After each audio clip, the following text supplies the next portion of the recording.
Untuk tengah hari ini, saya nak berkongsi kepada para hadirin yang dikasihi dan dirahmati oleh Allah Subhanahu Wa Taala, iaitu berkenaan dengan bagaimanakah kita ingin menjadi hamba-hamba Allah yang merdeka di dalam bulan Ramadan ini. Bila kita sebut tentang bulan Ramadan, sebenarnya bulan Ramadan adalah merupakan satu bulan madrasah dan juga satu pentarbiahan dan satu pendidikan yang Allah Subhanahu Wa Taala pilih dalam tempoh sebulan itu. Bismillahirrahmanirrahim. Assalamualaikum warahmatullahi wabarakatuh.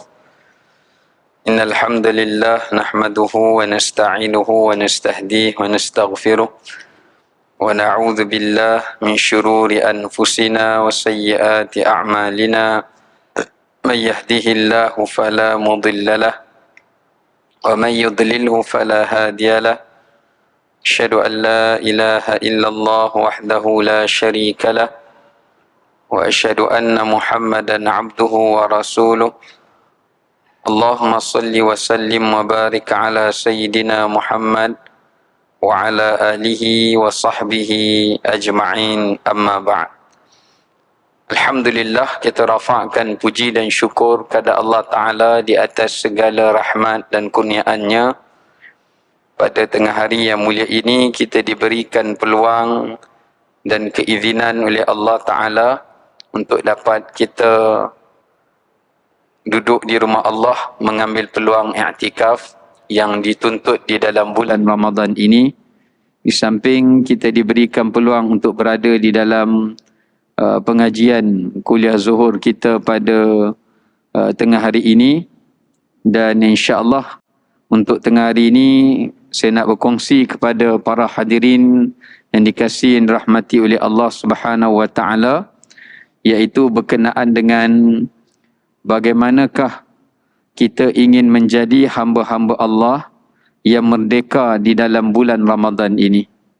Bila kita sebut tentang bulan Ramadan, sebenarnya bulan Ramadan adalah merupakan satu bulan madrasah dan juga satu pentarbiahan dan satu pendidikan yang Allah Subhanahu Wa Taala pilih dalam tempoh sebulan itu untuk mendidik manusia agar mereka menjadi hamba Allah yang sebenar-benarnya.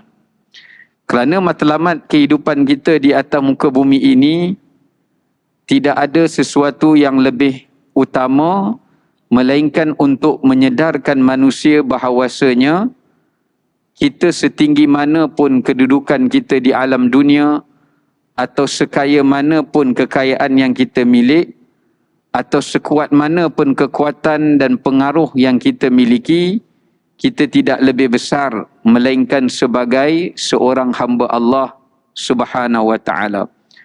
Bila kita menyebutkan tentang istilah hamba yang berasal daripada perkataan al-abdu, yang memberi maksud iaitu tunduk. Abdun ini dari segi bahasa maknanya hamba, tetapi hamba itu sendiri sifatnya adalah taat, patuh dan tunduk kepada Tuhan yang empunyanya dan yang menciptakannya, yakni Allah Subhanahu Wa Taala. Sebab tu daripada perkataan hamba itu datangnya perkataan ibadah yang berasal daripada perkataan perhambaan. Kerana ibadah adalah satu proses untuk menjadikan manusia itu agar mereka tunduk dan patuh dan taat dan menyerah diri dalam seluruh urusannya kepada Allah Subhanahu Wa Taala. Sebab tu tuan-tuan rahmati oleh Allah, kita lihat dalam bulan Ramadan ni, kalau kita benar-benar nak menjadi hamba Allah, ada beberapa perkara yang perlu untuk kita melepaskan tali kekangannya ataupun rantai-rantai dan juga belenggu-belenggu, yang mana perkara-perkara itulah yang akan menyekat seseorang manusia itu agar ia menjadi hamba Allah Subhanahu Wa Taala. Yang pertamanya adalah Ramadan mendidik kita supaya kita merdeka daripada nafsu yang jahat. Nafsu yang ammarah. Dan juga nafsu yang lawamah. Sebaliknya Ramadan ingin upgrade, menaik taraf jiwa dan nafsu kita menjadi nafsu mutmainnah, iaitu nafsu yang tenang, nafsu yang patuh, nafsu yang sejahtera, yang bersih dan suci. Nafsu yang tidak ada matlamatnya, melainkan hanyalah untuk ia mengikhlaskan kehidupannya dalam mengabdikan dirinya kepada Allah Subhanahu wa ta'ala. Jadi kalau tuan-tuan tengok dalam pakej-pakej Ramadan yang Allah datangkan kepada kita ni, semua pentarbihan, semua pensyariatan, semua bentuk-bentuk amal ibadah, semua adalah pakej untuk menaik taraf.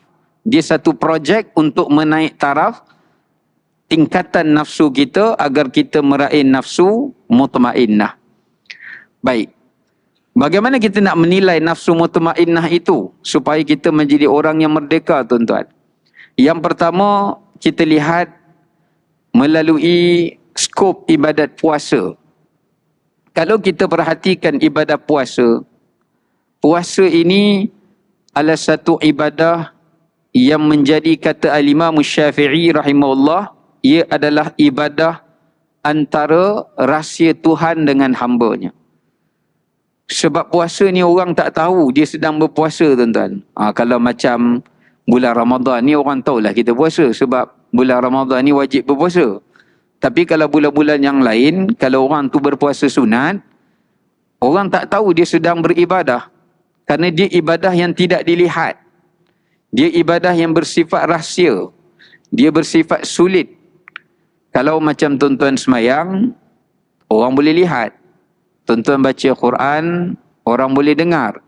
Tuan-tuan menginfakkan harta, orang boleh tahu. Atau orang boleh bercerita. Tapi kalau orang berpuasa, tidak semua orang mengetahui orang itu sedang beribadat kepada Tuhannya, melainkan Allah Subhanahu wa ta'ala. Maka sebab itu, bagaimana orang yang merdeka di dalam bulan Ramadan ni adalah orang yang berjaya menjadikan seluruh amalannya, baik akhirat dan dunianya adalah kerana Allah. Itulah orang merdeka. Yang mana kita baca tiap-tiap kali semayang, tuan-tuan. Setiap kali kita salat, sebelum kita memulakan bacaan Al-Fatihah, kita baca doa iftitah. Inna salati wa nusuki wa mahyaya wa mamati lillahi rabbil alamin. Jadi orang yang merdeka, orang yang berjaya menjadikan keseluruhan hayatnya, kehidupannya, perbuatannya, gerak-gerinya, pendengaran, penglihatan dan sebagainya adalah bermotifkan untuk kerana Allah. Apa maksud kerana Allah? Kerana Allah tu maknanya dia nakkan redha Tuhan, dia nakkan keampunan Tuhan, dia nakkan rahmat Tuhan, dia nakkan syurga Allah, dia nakkan kepada gandaan atau ganjaran, keistimewaan, kurniaan daripada Allah Subhanahu wa ta'ala. Ini orang pertama. Tapi tuan-tuan jangan pelik, ada orang duduk dalam bulan Ramadan, walaupun zahirnya kita nampak macam dia ni orang yang merdeka, hakikatnya tidak. Sebab ada juga orang yang dalam bulan Ramadan, dia setiap malam dia bertarawih. Siang hari dia bertadarus. Tapi tadarusnya itu bukan kerana Allah. Tarawihnya itu bukan kerana Allah. Kerana nawaitu dia, matlamat dia, tujuan dia adalah untuk memperlihatkan kepada manusia betapa bersungguh-sungguhnya mujahadah dia itu di dalam bulan Ramadan. Ini Allah Ta'ala saja yang tahu. Baik, itu yang pertama, tuan-tuan. Yang kedua, kalau kita lihat daripada pentarbiahan puasa yang Allah syariatkan ini, puasa ini juga menjadikan kita hamba Allah yang merdeka, iaitu meletakkan pergantungan dalam setiap urusan kita kepada Allah. Yang mana kalau kita lihat, orang yang berpuasa ni dia dalam keadaan lapar. Lapar, saya belum pernah jumpa lah orang puasa tak lapar ni. Ataupun dahaga, yang paling terutama sekali dahaga lah tuan-tuan. Sebab itulah orang yang berpuasa ni dibawa masuk dalam syurga Rayyan. Sebab berasal daripada perkataan ar-ray. Ar-ray itu maknanya puas kerana hilangnya dahaga. Sebab orang berpuasa ni kalau diberi pilihan, buka puasa tuan-tuan diberi pilihan. Antara nak makan nasi ke, nak minum air yang menyelerakan. Biasanya kita akan pilih air lah. Kalau disuruh pilih salah satu lah. Kalau boleh makan kenyang pun tak boleh minum air, tak jadi juga. Jadi kita lebih memilih kepada air yang boleh menghilangkan kehausan berbanding makanan yang boleh menghilangkan kelaparan. Kenapa? Sebab puasa mengajar kita bergantung pada Allah. Bila kita berpuasa, seolah ini satu musibah. Kelaparan ni satu musibah tuan-tuan. Hari ni kita berlapar kerana beribadat. Tapi tuan-tuan kena ingat, ada orang selain dekat tanah air kita, dia berlapar bukan kerana ibadat, dia berlapar kerana musibah. Dia berlapar kerana musibah. Musibah daripada Allah Subhanahu Wa Taala. Allah bagi kepadanya ujian, makanan tak ada, makanan sumber makanan tidak ada, simpanan tidak ada, disekat makanan. Ini satu musibah yang besar. Sebab manusia tak boleh hidup tanpa makan. Ya? Dan demikian juga untuk minum. Jadi selama ni tuan-tuan, cuba tuan-tuan bayang, selama ni kita makan dan minum, kita ada rasa tak makan dan minum tu daripada Allah? Ataupun bila kita nampak makanan, biasa hari ni dapat makan sedap. Biasa feeling dia macam tu. Perasaan dia macam tu. Seolah-olahnya makanan dan minuman ni benda yang nothing. Kita boleh dapatkan bila-bila masa sebab kita ada kemampuan. Jadi pergantungan kita, syukur kita kepada Allah tu very minimal. Jarang sekali. Sebab tu tuan-tuan tengok biasanya orang sebelum makan baca doa makan ada. Tapi lepas dah kenyang makan jarang saya dengar lah. Setakat yang tengok orang buka puasa lepas makan, baca doa lepas makan. Ni adalah orang baca, tapi yang tak baca banyak juga. Kerana nak menunjukkan syukur. Sebab nikmat yang selalu kita kecapi ni, kadang-kadang kita tak merasa benda itu penting. Sebab mudah kita dapat. Tapi bila Allah datangkan satu musibah, yang mana mungkin Allah boleh timpakan kepada sesiapa sahaja. Dan Ramadan inilah Allah nak mengajar kita bagaimana kalau kita berlapar itu, kita dapat merasakan pergantungan kita kepada Allah, rasa syukur kita kepada Allah, itu adalah lebih dekat kita dengan Allah Azza wa Jal. Maka sebab tu orang yang merdeka di dalam bulan Ramadan ni, orang yang belajar untuk bersyukur. Orang yang belajar untuk bersyukur di atas apa sahaja pemberian nikmat Allah Ta'ala. Terutamanya nikmat-nikmat yang dekat dengan kita, yang senang dan sentiasa kita dapat mengecapinya. Cuba tuan-tuan bayang, sahabat-sahabat saudara-saudara kita yang berada di Gaza, di Palestin. Yang mana tak tahulah mereka tu sahurnya bagaimana, berbukanya bagaimana, ya. Apa makanan yang mereka akan makan ketika berbuka atau bersahur. Demikian juga umat-umat Islam di Sudan dan beberapa tempat yang berlaku konflik kelaparan yang begitu dahsyat. Maka sebab tu bulan Ramadan ni Allah nak didik kita menjadi hamba yang bersyukur. Tapi tuan-tuan nak tahu orang merdeka tak merdeka dengan syukur ni senang je. Kita tengok masa buka puasa. Kalau masa buka puasa tu tuan-tuan, dia boleh membazirkan makanan tu, confirm dia bukan orang merdeka. Sebab apa? Dia tak menghargai rezeki yang Allah Ta'ala berikan. Sebab dia rasa rezeki tu kalau dibuang pun bukanlah satu dosa. Ini salah satu daripada musibah. Orang tak nampak ni satu musibah. Walhal tuan-tuan, membazir itu dosa. Ya, membazir itu satu maksiat. Kalau orang tu buka puasa, yang sepatutnya berbuka puasa tu menjadi ibadah, tapi bila dia membuat pembaziran, dia menjadi maksiat. Jadi berbuka puasa tu boleh mengurangkan pahala puasa dia sendiri. Yang sepatutnya, yang Nabi sebut bagi orang berpuasa ada dua kegembiraan. Satu, kegembiraan masa dia buka puasa. Sebab Allah dah membenarkan dia makan dan Allah dah bagi kat dia rezeki balik. Dia seronok sebab Allah halalkan untuk dia makan. Allah tak suruh dia teruskan puasa sampai malam. Kita bersyukur. Sebab kita nak taat pada Allah. Kalau Allah nak hukum kita tuan-tuan, Allah boleh suruh puasa sampai malam. Degil sangat, puasa sampai malam. Kita kena taat. Tapi Allah Ta'ala tahu kapasiti kemampuan kita. Masuk maghrib, Allah kata buka puasa. Tapi malangnya ada orang yang dia tak belajar tentang kemerdekaan, bagaimana Allah nak merdekakan dia daripada nafsu. Itu yang pertama tu, nafsu tu. Sebab nafsu selalunya dia buat bukan kerana Allah. Itu yang satu. Nombor dua, nafsu tidak pernah memahami erti syukur.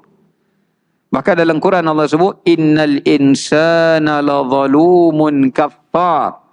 Manusia tu sifat dia ada dua. Suka berbuat zalim pada diri sendiri atau orang lain.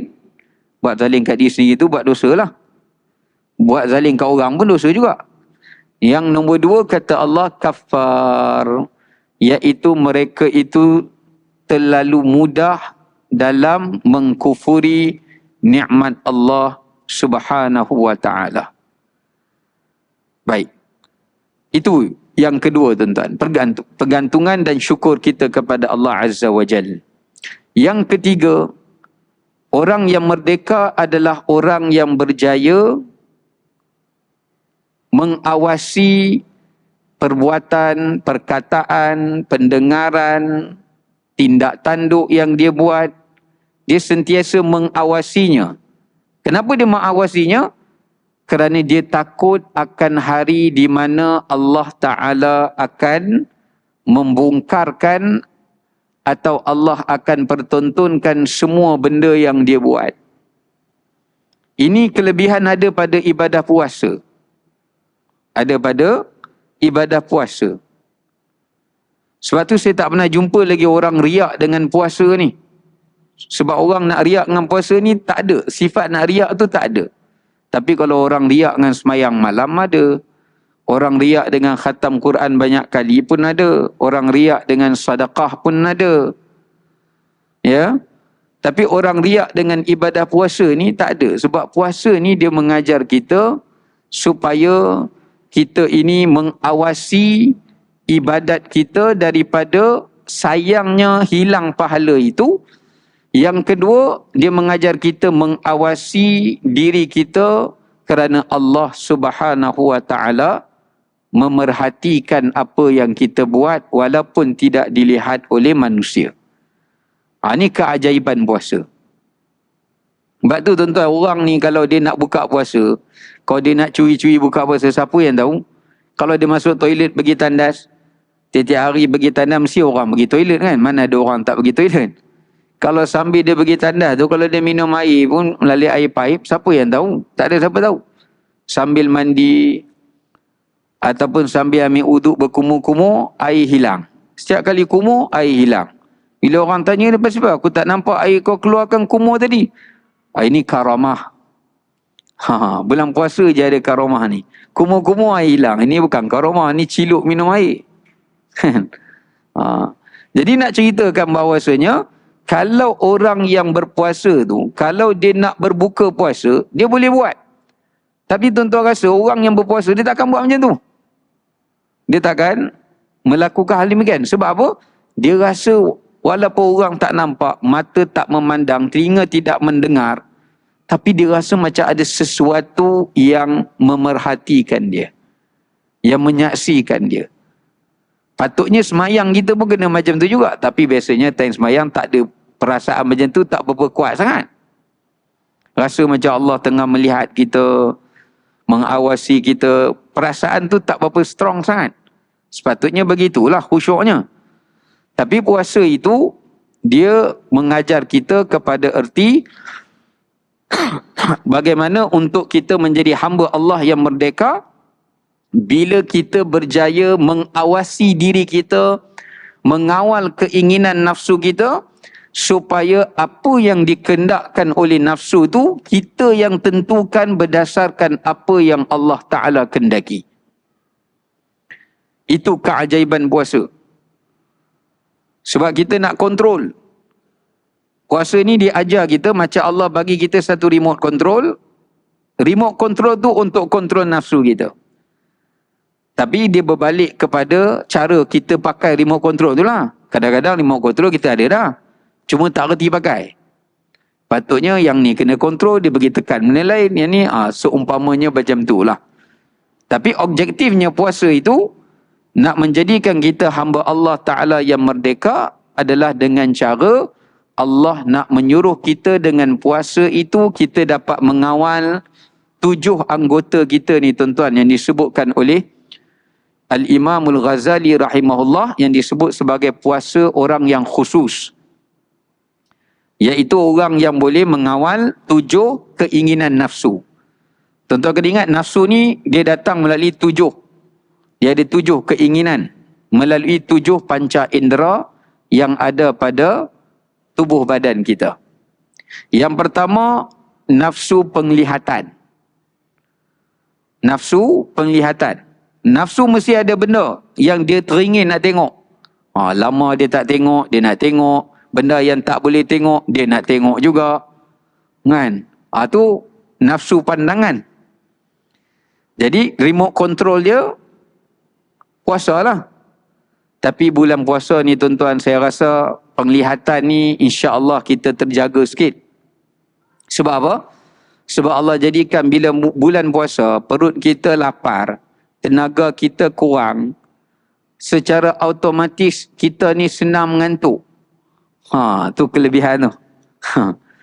Kita senang mengantuk, penat, terpejam, jadi kurang sikit melihat tu. Kan? Itu antara hikmah dia lah. Ya. Tapi yang keduanya, iaitu nafsu tu juga ada nafsu pendengaran. Kadang-kadang kita tahu dah benda ni salah, benda ni umpatan, benda ni tak benar, tapi nafsu nak dengar juga. Tapi benda yang baik, nafsu kata aku tak nak dengar yang ni. Ini membosankan. Itu juga nafsu. Jadi Ramadan Allah mengajar kita nak tundukkan emosi nafsu kita. Allah perkenalkan gantian hiburan yang tidak halal itu kepada bacaan Quran. Allah jadikan Ramadan sebagai bulan Quran supaya manusia menyibukkan halwa telinga mereka itu dengan mendengarkan zikrullah dan mendengarkan kalamullah. Sebab bila kita puasa ni, dalam hadis kan Nabi sebut, saluran darah dalam badan kita ni yang menjadi tempat laluan syaitan ni menjadi sempit. Bukanlah kena blok darah tu nanti sakit pula kan. Maksudnya perumpamaan dia menyempitkan dia menyempitkan saluran laluan syaitan. Untuk memberi maksud bahawasanya bila laluan saluran syaitan tu sempit, maknanya nafsu itu juga tipu dayanya menjadi lemah. Maka sebab itu nafsu yang ketiga, perkataan. Allah bagi dengan puasa ni jaga perkataan kita. Sebab tu tuan-tuan tengok Imam Syafi'i, antara ulama mazhab Syafi'i kata kenapa lepas tergelincir matahari dimakruhkan kita untuk menghilangkan bau mulut orang yang berpuasa yang berbau busuk itu. Kerana bila antara hikmahnya, bila Allah suruh kita puasa, perut kita kosong, perut kita banyak gas tuan-tuan. Dan tindak bala gas itulah menyebabkan mulut kita ni bertambah bau. Lagi lama tahan tak makan, lagi berbau. Lagi lama tahan, lagi berbau. Walaupun di sisi Allah, dalam hadis disebutkan lebih wangi daripada wangian kasturi. Itu di sisi Allah, bukan di sisi manusia. Bila mulut kita berbau, hikmah dia apa dia? Hikmah dia Allah Ta'ala nak menyuruh kita kurang bercakap. Sebab manusia ni dia ada sifat malu. Kalau mulut dia berbau, dia nak cakap banyak-banyak pun orang pun tak senang duduk dengan dia. Tapi jenis manusia tak sedar diri mulut berbau ni pun ada juga. Kan? Dia mulut dia dah berbau tapi dia sembang dengan orang, ya Allah, sakan. Cakap macam-macam. Orang lain pun sudah diri juga, dia tak sedar diri. Jadi sebab itu antara puasa untuk mengawal nafsu manusia ni adalah mengawal nafsu berkata-kata dan nafsu lidah. Kemudian nafsu fikiran. Nafsu fikiran. Nafsu untuk berfikir benda-benda yang baik, bukan berfikir, mengkhayalkan, membayangkan benda-benda yang tidak dibenarkan. Kemudian mengawal nafsu perut daripada ketamakan untuk makan yang banyak sehingga melebihi daripada kadar yang disunahkan 1/3 tu. Kemudian ada nafsu kemaluan yang keenam, dan last sekali adalah merupakan nafsu tangan dan kaki, iaitu tangan untuk mengambil, berbuat benda yang haram, dan kaki untuk pergi ke tempat yang haram. Baik. Kemudian tuan-tuan dirahmati oleh Allah Subhanahu Wa Taala. Betullah kita tengok dalam bulan puasa ni juga ada pakej ibadat yang lain lah.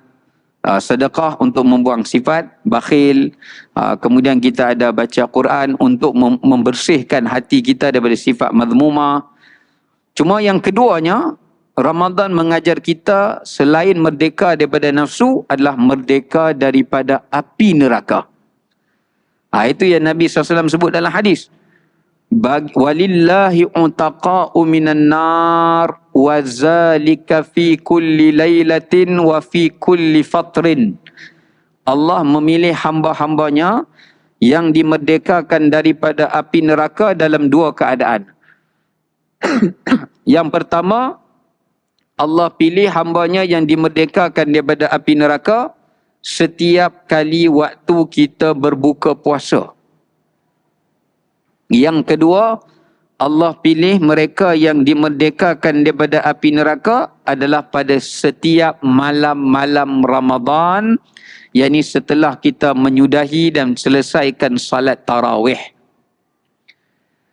Sebab tu ada 3 doa tuan-tuan yang disebutkan oleh Syekh Abdul Qadir Al-Mandili. Dia kata doa ni kita kena minta masa nak buka puasa, menjelang nak buka puasa, dan juga yang keduanya setelah kita selesai menyudahi salat tarawih. Doa ni kita baca sendiri pun tak apa, kalau imam tak baca kita baca sendirilah. Yang pertama apa dia? Pertama, minta Allah Ta'ala terima ibadat itu. Ya Allah, ni nak buka puasa kan, waktu mustajab doa. Ya Allah, terimalah ibadat puasaku walaupun ada kekurangannya. Sempurnakanlah ia walaupun ada ketidakkecukupannya. Macam tu juga semayang malam kita, tarawih, ialah takkan kita 20 rakaat tu semua khusyuk. Yang semayang 8 pun 8-8 tak semestinya 8-8 tu dia khusyuk. Kan? Ada masanya tengah duk semayang tu, dapur dah tengah duk bersiap dah untuk muri yang geng 8 ni. Dia dah cium bau tu, dah mula hilang khusyuk. Baik. Jadi, kita minta yang pertama untuk solat malam, ya Allah, terimalah semayang malamku ini walaupun ada kekurangannya. Itu satu. Minta apa lama-lama? Minta penerimaan. 2, minta Allah Subhanahu Wa Ta'ala merdekakan kita daripada api neraka. Sebab Allah merdekakan hambanya di dalam bulan Ramadan daripada api neraka dengan 2 ibadat. 1 puasa, 2 qiyamul lail. 1 puasa, 2 qiyamul lail. Sebab 2 ibadat ni ibadat yang sangat luar biasa. 1 puasa, 1 lagi apa dia? Qiyamul lail. Kalau tuan-tuan tengok, puasa ni ibadat rahsia dengan Allah. Saya sebut dah tadi. Sebab tu dalam hadis kursi Allah kata, semua amalan anak Adam dia punya kecuali puasa aku punya. Satu lagi apa dia? Semayang malam. Sebab semayang malam ni rahsia kita dengan Allah juga. Cuma bulan Ramadan ni Allah bagi dia buat secara zahir. Buat secara terang-terangan untuk mengimarahkan malam Ramadan. Tapi hukum asal Qiyamul Lail tu, dia dibuat secara sulit antara kita dengan Allah. Maka sebab itu, minta dengan dua amalan ni, ya Allah, merdekakanlah aku daripada api neraka dengan ibadah puasaku masa buka puasa, dan selepas selesai semayang malam adalah dengan salat tarawih dan malamku ini. Itu dua. Nombor tiga, yang dianjurkan untuk kita minta adalah, yang kedua tadi merdeka daripada neraka. Yang ketiga ni, kita minta supaya dimasukkan ke dalam syurga Allah dengan puasa tadi, masuk syurga Rayyan. Orang yang puasa masuk syurga Rayyan. Orang yang semayang malam masuk syurga apa tuan-tuan? Dia masuk dalam satu syurga yang diberi nama, dia ada satu istana dalam syurga untuk orang yang semayang malam, yang dinamakan Baitul Hamdi, atau juga diberi nama Baitun Mahmud. Yang kalau kita baca dalam surah Al-Isra, Allah Ta'ala sebut, وَمِنَ اللَّيْلِ فَتَهَجَّدْ بِهِ نَافِلَةً لَكَ عَسَىٰ أَن يَبْعَثَكَ رَبُّكَ مَقَامًا مَحْمُودًا. Adapun pada waktu sebagian malam, wahai Muhammad, kata Allah, bangunlah sembahyang tahajud sebagai satu solat tambahan bagi kamu atas solat yang fardu. Untuk apa? Kata Allah, semoga bila kamu balik ke akhirat, aku bagi kat kamu maqaman mahmud. Maqaman mahmud ni satu istana dan bilik yang istimewa yang ada dalam syurga Firdaus. Dan tak semua orang boleh masuk dalam istana tu kecuali orang yang semayang malam. Yang jaga malam tak semayang tak boleh masuk. Dia berjaga ya. Jaga tengok bola, kan? Jaga merempit ke? Jaga buang masa ke? Jaga lepak kat kedai mamak ke? Kan? Tak, yang seumpama itulah. Kecuali orang yang berjaga tu untuk beribadat pada Allah Subhanahu Wa Taala, mereka akan diberi masuk ke dalam istana Al-Hamdu atau Al-Mahmud. Jadi kita mintalah 3 doa tu tuan-tuan, supaya Allah Ta'ala menjadikan kita merdeka di dalam bulan Ramadan insya-Allah. Wallahu taala alam. Sekadar itulah yang dapat kita kongsikan pada tengah hari ini. Moga-moga yang berikan manfaat kepada kita. Wassalamualaikum warahmatullahi wabarakatuh.